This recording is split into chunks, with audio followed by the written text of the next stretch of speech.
Gender নিয়ে কথা বলতে আমি একদমই পছন্দ করি না, বাট সবাই যে বলে মেয়ে এই এটা করতে পারবে না, এটা আমরা ছোটবেলা থেকেই শুনি, ও মেয়ে ও কিন্তু এটা ইয়ে করতে পারবে না, ওইটা বুঝবে না বা ওখানে যেতে পারবে না, এটা এত জোরে কেন হাসতেছো, এগুলাতে আমি এত ফ্যাড আপ। ওই ব্যাপারগুলোতে আমি কিন্তু আমার ছেলে নিয়ে I love girls, I love boys too, but এই কথাগুলো শুনতে শুনতে শুনতে শুনতে আমি ফ্যাড আপ। এই সেম কথাগুলো যদি ছেলেদেরকেও বোঝাতো তাহলে না এই কথা মানে এই কোশ্চেনটাই একটা জায়গা থাকে। আমার ছোটবেলার ফ্রেন্ড বাইরে সেটেল, ওই দুইজনই আমার ফ্রেন্ড, আমি খুব হতভাগা, আমার ফ্রেন্ড খুব কম, ওদের সাথে টুকটাক যোগাযোগ হয়। বাট এখানে বাঁধন, আই লাইক বাঁধন, ওর সাথে যখনই আমার মিট হয় মানে খুব ভালো টাইম আমরা স্পেন্ড করি। বাইরেও একটা অ্যাওয়ার্ড শোতে মানে একদম সারা রাত আমরা আড্ডা মেরেছি অ্যাওয়ার্ডের পরে। তারপর এরকম কেউ কেউ আছে যাদের সঙ্গে কথা বলতে আমার খুব ভালো লাগে। বিয়ে করলে এটা তো পুনর্জন্ম না যে আমি আবার নতুন করে নিজেকে ইয়ে করবো, এটা না। বাট হ্যাঁ, কেউ যদি মা হতে চায় মানে বেবি নেওয়ার সময় একটা প্রসেস থাকে যেটা 1-1.5-2 বছর একটা প্রসেস, সেটা different thing, that I agree. But বিয়ে করলে কেন সবকিছু চেঞ্জ হতে হবে? হ্যাঁ, মেবি 2 উইকসের একটা গ্যাপ থাকবে বা 1 মান্থ ম্যাক্সিমাম, তারপর তো যেমন লাইফ তেমন। গোপনীয়তা মেনটেন করতে পারি না এইসব ব্যাপারে, এটা তো একটা বিশাল ব্যাপার। হ্যাঁ, একটা ছবির প্রমোশনের জন্য হয়তো বা কিছু প্ল্যাটিং করে যে এটা এইভাবে আমরা ওপেন করবো না, এইভাবে করবো, সেটা আলাদা জিনিস। বাট লাইফের এত বড় একটা ব্যাপার এত গোপন রাখা যায় না, না একদমই না। এটা ফ্রেশ থাকবে, একদম ফ্রেশ।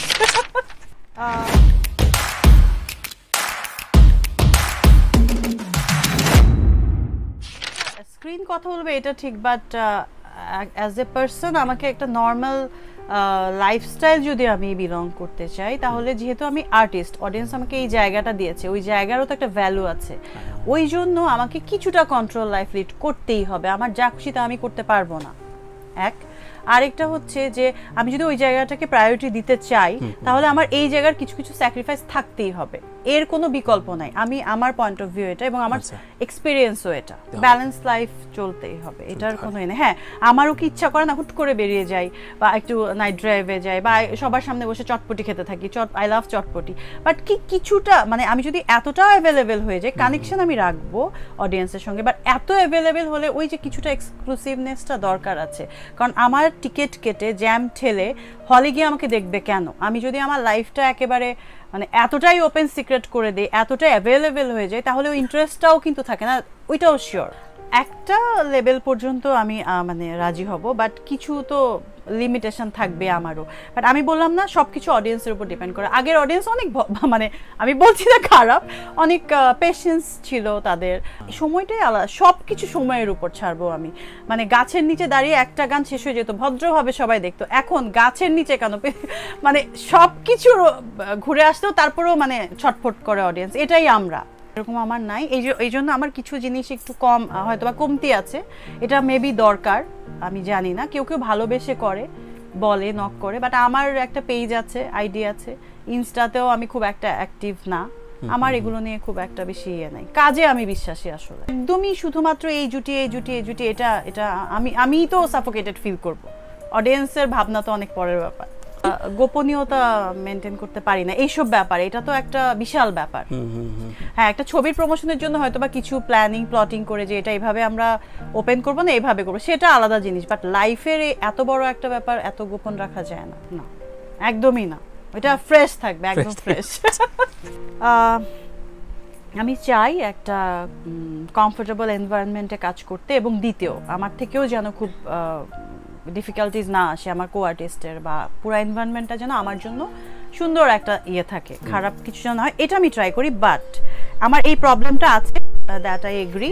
আমি বলবো না যে আমার কারোর সাথে আমার ওইভাবে আমি কথা বলতে না পারি বা মানে একটু মেন্টালি ম্যাচ না করে, তাহলে আমি একটু সাইলেন্ট থাকি। ইভেন আমি অহংকার মানে করা তো অনেক দূরের ব্যাপার, বরং আমি তখন সাইলেন্ট থাকি যে তার যেন কোনো আমার জন্য আনকমফোর্টেবল ফিল না করে, সো দ্যাট আমি আমার মতো করে থাকি। কারো পার্সোনাল চয়েস থাকতে পারে, বাট এটা কোনো ইয়ের মধ্যে পড়ে না যে বিয়ে করলে এটা তো পুনর্জন্ম না যে আমি আবার নতুন করে নিজেকে ইয়ে করবো, এটা না। বাট হ্যাঁ, কেউ যদি মা হতে চায় মানে বেবি নেওয়ার সময় একটা প্রসেস থাকে যেটা 1-1.5-2 বছর একটা প্রসেস, সেটা different thing, that I agree. But বিয়ে করলে কেন সবকিছু চেঞ্জ হতে হবে? হ্যাঁ, মেবি 2 উইকসের একটা গ্যাপ থাকবে বা 1 মান্থ ম্যাক্সিমাম, তারপর তো যেমন লাইফ তেমনই। আমি গেলে আগেই বাবা মারা যাওয়ার সঙ্গে সঙ্গেই চলে যেতাম। আমার অনেক কঠিন ছিল কয়েকটা মাস, আমি যে কিছু সময় গ্যাপ ছিল না কোভিডের জন্য, এবং আব্বা মারা যাওয়ার পরে আমি খুব মেন্টালি খুব সিক ছিলাম, ফিজিক্যালিও আসলে আমি কি করবো আমি বুঝতে পারছিলাম না, গেলে ওই সময়ই চলে যেতাম। আর আরেকটা জিনিস হচ্ছে ইন্ডাস্ট্রি যতদিন আমাকে আটকাবে আমি ততদিনই থাকবো এখানে কাজ দিয়ে।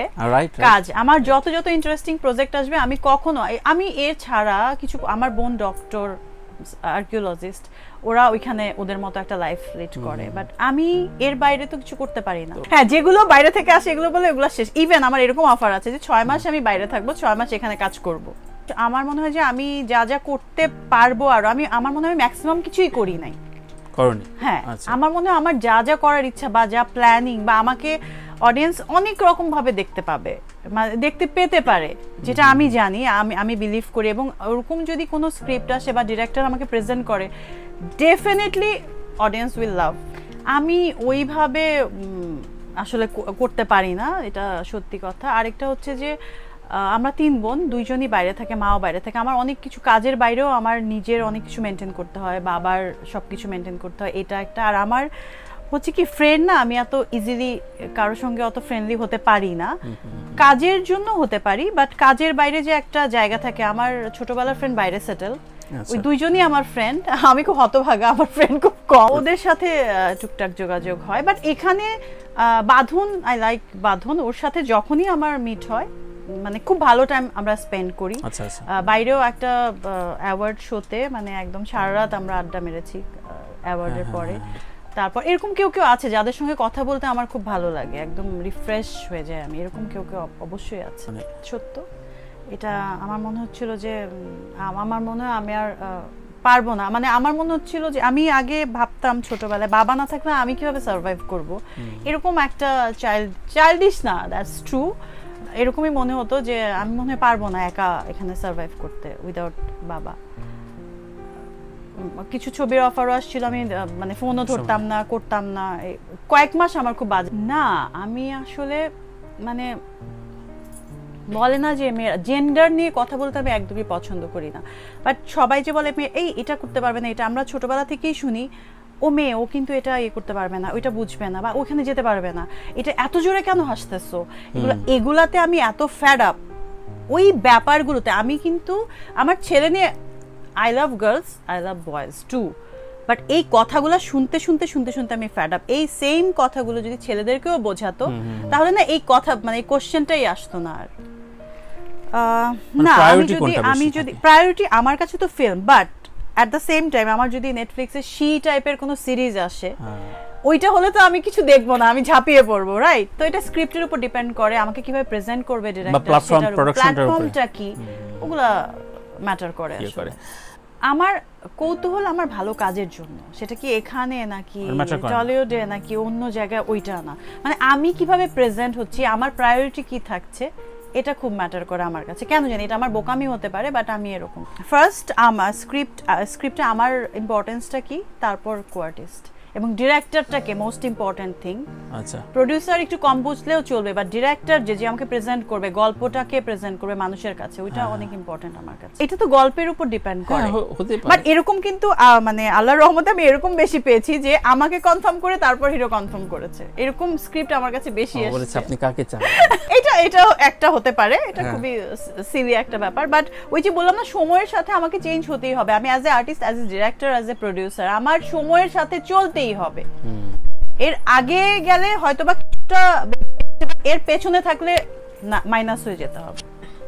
আমি যেখানে দেখি যে একটুখানি নেগেটিভ জিনিস বেশি চারপাশে, আমার কেন জানি মনে হয় আমি ইন্টারেস্টটা হারাই ফেলি।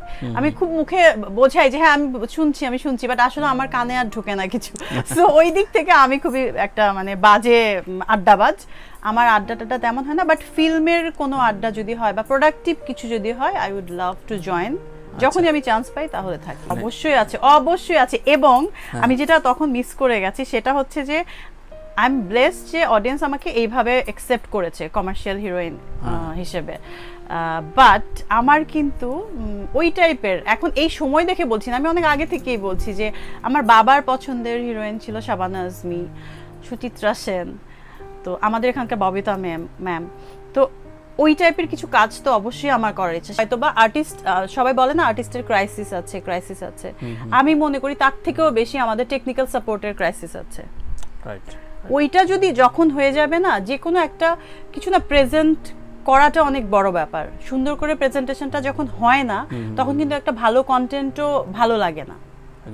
এখন আমাদের এত ক্রাইসিসের মধ্যে অনেক কিছু, অনেক ল্যাকিং এর মধ্যেও আমাদের মনে হয় দিস ইজ গুড বিকজ আর নাই। আমি এত সবার নাম তো আমার মনে নাই, বাট আমার কিছু কন্টেন্ট আমি দেখে, ভিকি জায়েদ নামে একজন আছে, যে ওর গল্পগুলো আমাকে খুব অ্যাট্রাক্ট করে, থ্রিলার টাইপের গল্পগুলো করে, মানে আমার মাথায় ওর নামটা ঘুরছে। হ্যাঁ, যদি আমার কাছে অফার আসে আমি একদম এক কথায় রাজি হয়ে যাবো, বিকজ ওর যে স্টোরি টেলিংটা, ও যেভাবে প্রেজেন্ট করে ওইটা আমাকে খুব অ্যাট্রাক্ট করে পার্সোনালি। সৈকতের কাজ আমার অনেক ভালো লাগে, পলাশের কাজ ভালো লাগে, পলাশের কাজ করছি, আরো আছে এরকম। আমি যেমন সব আমাকে অ্যাকশনে, দুই টাইপের মানুষের পয়েন্ট অফ ভিউ তো ডিফারেন্ট হবেই।